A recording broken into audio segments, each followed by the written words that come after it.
It's Friday, June 17. In the headlines, Prime Minister declares a state of public emergency in St. Catherine. Ian Fleming International Airport welcomes first international flight. Regionally, IMF rolls out new instrument targeting vulnerable economies. And in sports, West Indies shows dominance in the first test match against Bangladesh. This is the weekend news on PBC Jamaica. I am Simone Absalom Gale.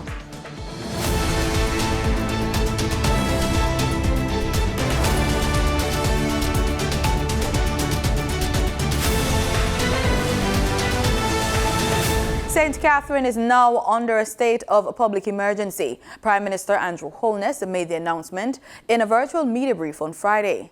The move follows a spate of murders in the last 2 months linked to gang activities in the parish.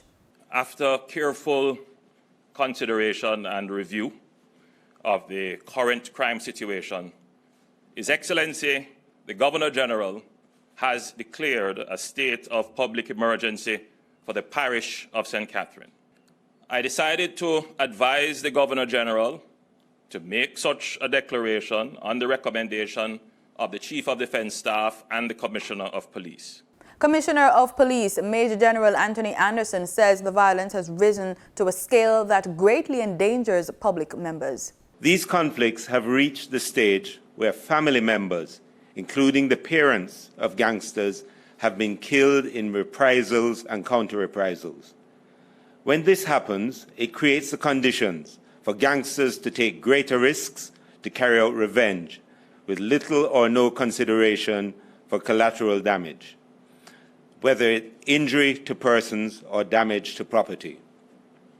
We saw this play out recently in the Spanish Town Market District. The police chief says the parish has 12 active conflicts. He says the police has been working to combat the criminal activities with the seizure of 59 guns and the arrest of 82 persons for possession of illegal firearms and ammunition since the start of the year. The recent conflicts in the St. Catherine North Division have extended themselves into the southern section of the parish to include Portmore and Old Harbour. As a consequence to all of this, and in consultation with the Chief of Defence Staff, we requested that a state of public emergency be declared in the parish of St. Catherine. We have seen the data. We have demonstrated through previous SOEs that this methodology has been very effective in quickly reducing violent crimes. The imposition of a state of public emergency is designed to reduce violence in communities as quickly as possible and reduce fear. Rear Admiral Antoinette Wemyss-Gorman shares the boundaries. To the north, the boundary extends in a westerly direction along the shared borders of St. Catherine, St. Mary and St. Anne to the point of the intersection of St. Catherine and Clarendon. To the east, the boundary starts at the easternmost point of St. Catherine at the coastal intersection of the parish boundaries of St. Catherine and St. Andrew. The eastern boundary then extends in a northwesterly direction along the shared parish boundaries of St. Catherine, St. Andrew, and St. Mary. To the south, the boundary continues along the entire coast of St. Catherine and back to the easternmost point of the shared coastal boundary of St. Catherine and St. Andrew. Finally, to the west, the boundary extends in a southeasterly direction along the shared parish boundary of St. Catherine and Clarendon to the coast. This is essentially the entire parish of St. Catherine. The House of Representatives has approved a 60-day extension of the zones of special operations. Resolutions for the extensions were moved by Deputy Prime Minister and Minister of National Security, Dr. Horace Chang, in the lower house on June 14. Acting on the advice of the National Security Council and in accordance with the Law Reform Zones of Special Operations, Special Security and Community Development Measures Act, and in accordance with Section 5 of the Act, which requires that the Prime Minister and Council, after consultation with the Joint Command, may by order subject to affirmative resolution of the House of Representatives, extend the periods referred to in Section 4.3, submit that the Mount Salem, Denham Town, August Town, Greenwich Town, Norwood, Parade Gardens, and Savlamar zones of special operations, special security and community development measures be extended for a further period of 60 days. Madam Speaker, with respect to the operational and community building strategy, Mount Salem and Denham Town will continue into the build phase, while Greenwich Town, August Town, Norwood, Perry Gardens and Savlamar will continue the whole phase, moving quickly into the build phase. Outlook in all the communities is positive. As I said, there has been not only major reduction, but over the last 10 days, there has been not a single shooting incident in any of these communities. Since the respective period of declaration, and as of 12th of June 2022, there has been no murders reported. Jamaica welcomed its first international commercial flight into the Ian Fleming International Airport in Boscobel, St. Mary. On Thursday, the flight, an Inter-Caribbean Airways Embraer 120, brought 30 travelers to the country from Turks and Caicos. Passengers and crew were greeted by a delegation led by Tourism Minister Edmund Bartlett. Addressing a welcome ceremony on the airport's grounds, Minister Bartlett hailed the regional origins of the flight. He is quoted saying, "Today begins a new chapter in the aviation history of this area, in the connectivity between this piece of geography and the rest of the world," end quote.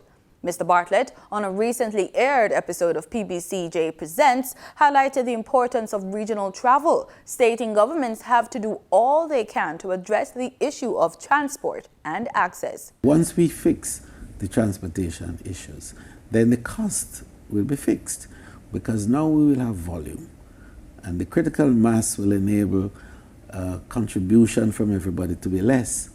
So we will end up with lower rates all around, with more people contributing to cover the costs. And that's an important consideration, but it has political implications and value. And I think that if CARICOM were to mean anything to the region, it must be a vehicle for fixing that access problem. You can watch the full episode on our YouTube channel. The public is advised to keep copies of receipts when purchasing during the Hurricane Atlantic season. Speaking at a recent JIS think tank, Chief Executive Officer of the Consumer Affairs Commission, Dulcie Allen, explained the importance of retaining receipts of purchase made during the period. Each year, the Consumer Affairs Commission does a survey just to get baseline information that in the event price of these items, so the critical items, the hardware items and other critical items like candles and batteries and so on. And so we ensure that we have the baseline prices, that in the event there is a natural disaster, then we would have some reference points, that we can see. Are persons just putting up the prices because of the hurricane, or, there are other issues. We talk about price gouging and excessive price and that type of thing. So we ask persons to keep their receipt as they purchase during this time of the year. So in the event that we need to investigate, you can assist us in our investigation. She says changes in prices of critical items are not always cases of price gouging or excessive pricing, but are sometimes influenced by other factors. Mrs. Allen also has advice on the purchasing of non-perishable food items for use in the event that the country is impacted by a weather system this season. Ensure that when you're purchasing food stock, especially food, that you look at the expiry dates to ensure that you are not purchasing products that you can't keep for the next 2 or 3 months. And when you're purchasing, please, not many of us have money to do bulk buying. So as you go to your market on a weekly or monthly basis, you pick up 1 or 2 items that you will need in the event of a hurricane. Mrs. Allen also encouraged people to check their insurance policies to ensure they are up to date and heed the information shared in the media during the hurricane season. The 2022 Atlantic hurricane season runs from June 1 to November 30. The Colorado State University Tropical Meteorological Project team predicts an above-normal Atlantic hurricane season. The team forecasts 19 named storms, including 9 hurricanes, 4 of which will be major hurricanes. Jamaica will host the International Board of Directors meeting for the Society for Incentive Travel Excellence, SITE, later this month, as the island continues its strong tourism rebound this summer. SITE's International Board of Directors comprises top planners in the incentive travel business from countries around the world, including the United States, Canada, Europe, Egypt, and China. Jamaica's Tourist Board says it's thrilled to have won the bid to host the June 20 to June 23 event. Manager of Groups and Conventions, John Woolcock, says stakeholders will benefit from the experience of the delegates, quote, ensuring Jamaica remains on the pulse of the incentive travel market, end quote. In August last year, Jamaica served as the host destination for SITE's U.S. Midwest chapter's second annual Smart Forum, which attracted 50 incentive travel planners. As countries in the Americas scale back on available vaccination centers, the Pan American Health Organization has urged regional governments to use resources wisely and try to reach citizens where they are from. Director of PAHO, Dr. Carissa Etienne, revealed in her latest press brief that cases continue to rise in the Americas for the 8th consecutive week. Last week, countries reported more than 1.2 million new COVID-19 cases, an 11% hike from the previous week, and 4,069 new deaths, a 9.4% increase. Weekly cases in the Caribbean increased by 3.7%, while deaths decreased by 19% as compared to the previous week. In the 22 countries and territories with available data, 9 countries reported increases in COVID-19 hospitalizations. Of the 34 countries and territories with available data, COVID-19 hospitalizations increased in 15 of them over the prior week, and ICU admissions rose in 10 countries and territories. Our health systems are coping because the majority of people in the Americas are vaccinated against the virus and therefore better protected against severe disease and death.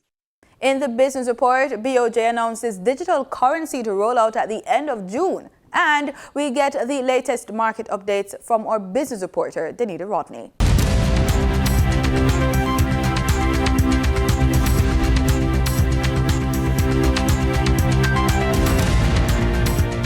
The Bank of Jamaica BOJ is looking to commence national rollout of the central bank digital currency CBDC JamDex at the end of June. Speaking during a discussion on digital and cryptocurrency, Director of the Payment System Policy and Development Mario Griffiths makes mention of their target audience for JamDex. Well, we're targeting end of this month.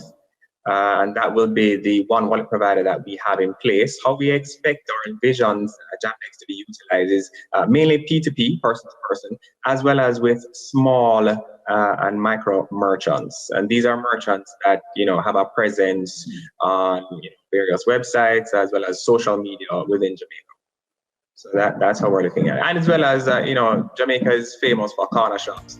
Governor of the BOJ, Richard Bowles, said that the CBDC will have a positive impact on the country's trade. Yeah, no, I don't see it having an impact on trade outside of the country, but within the boundaries of the country, I see it contributing to much greater efficiency. Unlike cryptocurrency, Governor Bowles says the CBDC will be stable and explains why. The infrastructure of blockchain is not what causes any volatility in markets. A central bank digital currency is, ours in particular, doesn't work on blockchain, but even if it did, what it is fiat currency. It's just like cash. It's backed by the Bank of Jamaica. It's not backed by any private investor. So from that point of view, it's stable.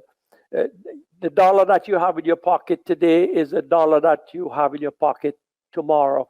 It's not going up and down on the market like cryptocurrencies. So central bank digital currencies are different in that way. Now for your market updates. In foreign exchange trading for Thursday, June 16, the US dollar sold for an average of $153.02. The Canadian dollar ended trading at $118.03. The pound sterling traded for $187.54. And the euro sold for an average of $161.58. The following reflects the movement of the JSE indices in Thursday's trading session. The JSE index declined by 1,477 points to close at over 300,000 units. The junior market index advanced by 43 points to close at over 4,000 units. The combined market index declined by 990 points to close at over 300,000 units, and the All Jamaican Composite Index declined by 1,238 points to close at over 400,000 units.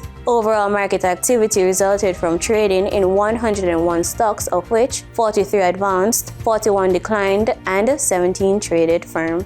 Stocks advanced for Berger Paints Jamaica Limited, CAC 2000 9.5% cumulative redeemable preferred shares, and CAC 2000 Limited. Stocks declined for 138 Student Living Jamaica Limited, 1834 Investments Limited, and Access Financial Services Limited. Trading firm were Parita Investments Limited, Community and Workers of Jamaica CCU Deferred Share, and First Rock Capital Holdings Limited. The following companies represent the overall volume leaders: Wixon Wind Farm Limited Ordinary Shares and Productive Business Solutions Limited, 9.75% cumulative redeemable with over 3 million units, and JFP Limited with over 1 million units. In regional stocks, in Trinidad and Tobago, 0 securities were traded. On the Barbados Stock Exchange, 0 securities were traded.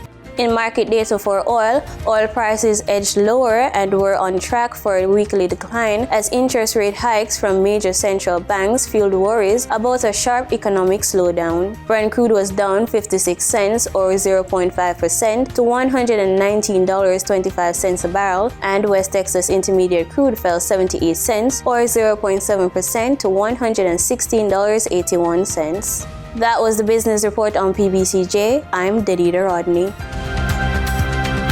In regional news, low and middle income countries that face developmental challenges due to climate change now have access to special concessionary financing.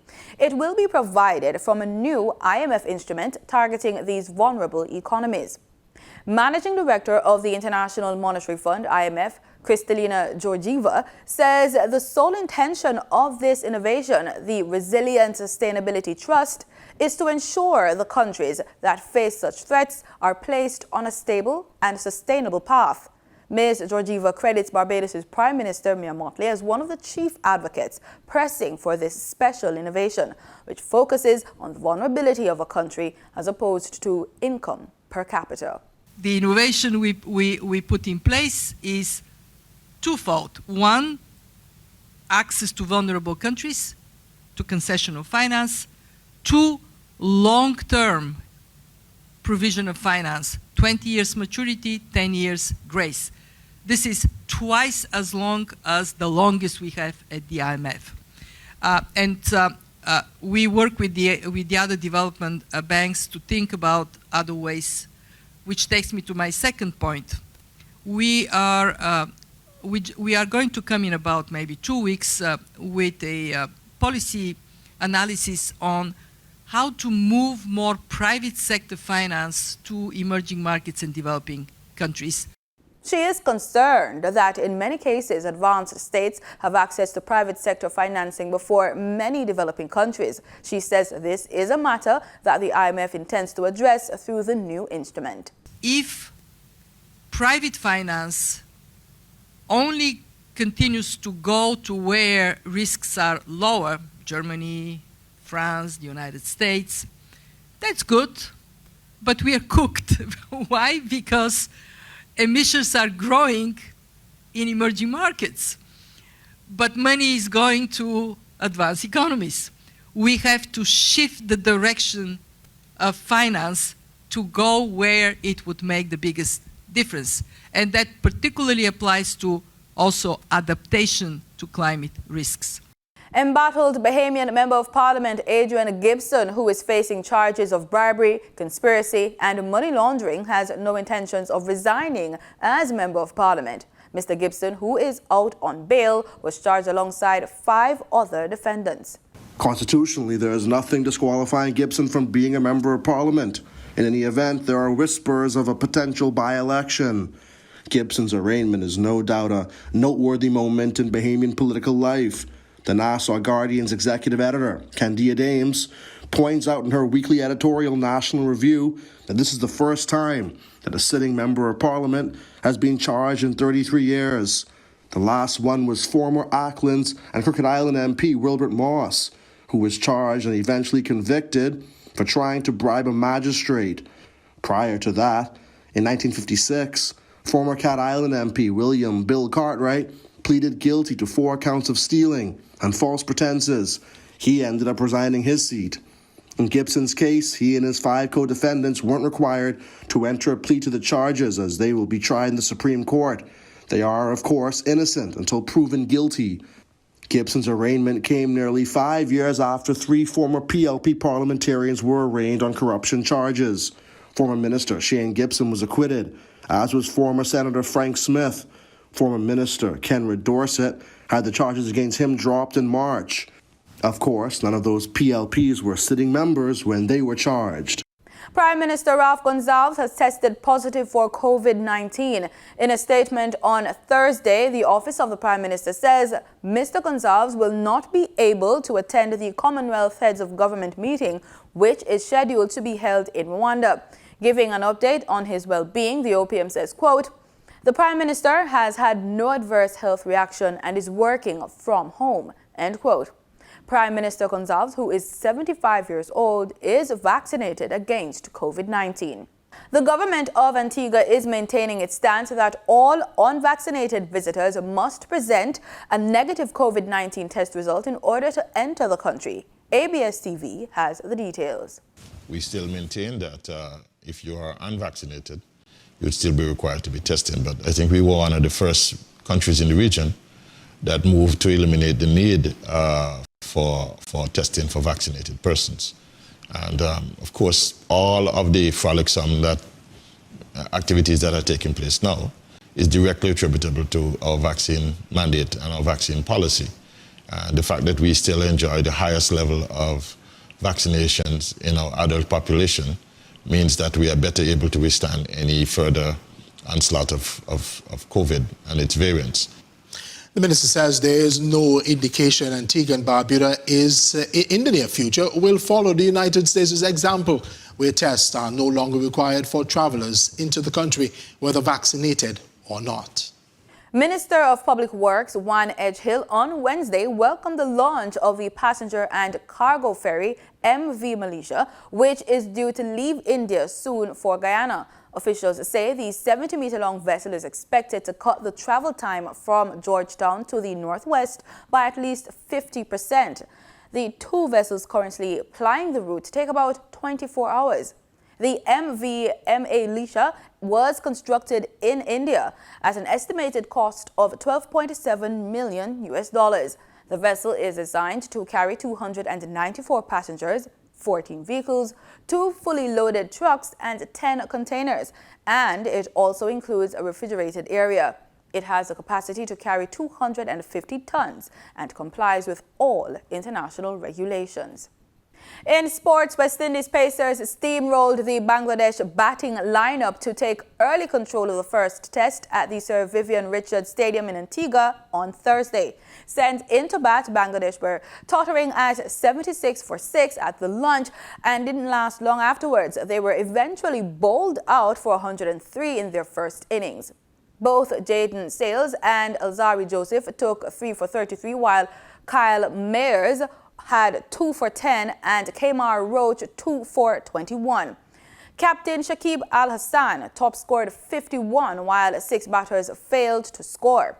West Indies, in reply, reached 94 for 2 at the close, only trailing by 8 runs. Captain Craig Brathwaite is not out 42 and Nkrumah Bonner is unbeaten on 12. Time to check in with ECAP reporter Alicia to find out what's coming up this weekend. Hey, Alicia.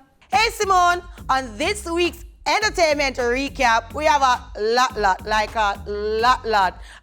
excitement, a lot. All right, let's get into the sneak rundown of ECAP.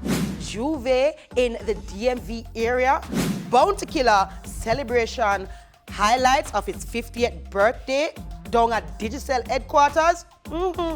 birthday shout-outs, new music, and a whole heap more. So join us this Saturday at 8:30 p.m. on PBC Jamaica for entertainment recap with your girl, Alicia. Before we go, here's a look at 3 exceptional dads who were awarded today, June 17, by the Bureau of Gender Affairs in recognition of their role as fathers.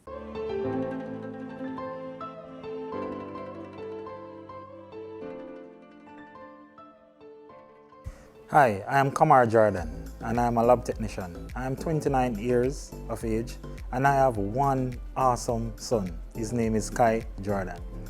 Being a dad is, I would say, in today's society, in our Jamaican society, being a dad for me is a change. Simple means it's the norm, and it's very cliche for the absentees of fathers within the home. So being present in my child life will evoke a change within the Jamaican society. So I take pride in being a father and being there for my child, because every child needs that guidance and that blueprint, that map to guide him to success. So me being there for him, trust me, it is like a honor. I'm very honored being and doing that for my child. My name is Kaniel Saunders. I'm 45 years old. I'm from Kingston, and I'm the father of 3. Shawayne Saunders, Ariana Saunders, and my namesake, Kaniel Saunders. Well, what does family means to me? First and foremost, it's commitment. And being committed, you have to be dedicated to your family. They are everything to you. You have to take all that they are giving to you, plus take some more. That's what family means. It's love. It's being extremely patient. Resilience. We just have to keep going and going and going and take the burden, as us fathers have to do day in and day out. Hi, my name is Darlin Stone. I have 2 kids. I live in Portmore, St. Catherine. I am from Clarendon, born and raised in Clarendon, went to Edwin Allen High School. What does being a father means to me is, taking care of someone special to you. I have 2 beautiful daughters that I cherish with all my life, and I do everything for them. Being a father it's a task, and to grow up kids, especially in those days, 90, 91, 92, kids were small. It's a little different. We never had much of this kind of network that we have now in terms of phone and iPhones and all that kind of stuff. So it was easier, but more difficult, I believe, than it is now. You can actually send work back to your kids from home and monitor them from home. So technology has changed a whole lot. But I believe that it was easier, it is easier now rather than it was in the early 90s when I was growing up my kids. And I'm happy now that they have grown up and big women are working, managing and running their own business. And it's just such a wonderful thing to have 2 grown women around my house. It's like brothers and sisters when we go to the supermarket, especially when my eldest daughter come back to Jamaica and we go to the shopping center. It's just fantastic to just watch them as big women now. It is different now than it was then when we were growing them up. I see a lot of changes. Happy Father's Day to all daddies here and abroad when it comes. Remember to follow us on all social media pages at PBC Jamaica. Thanks for watching.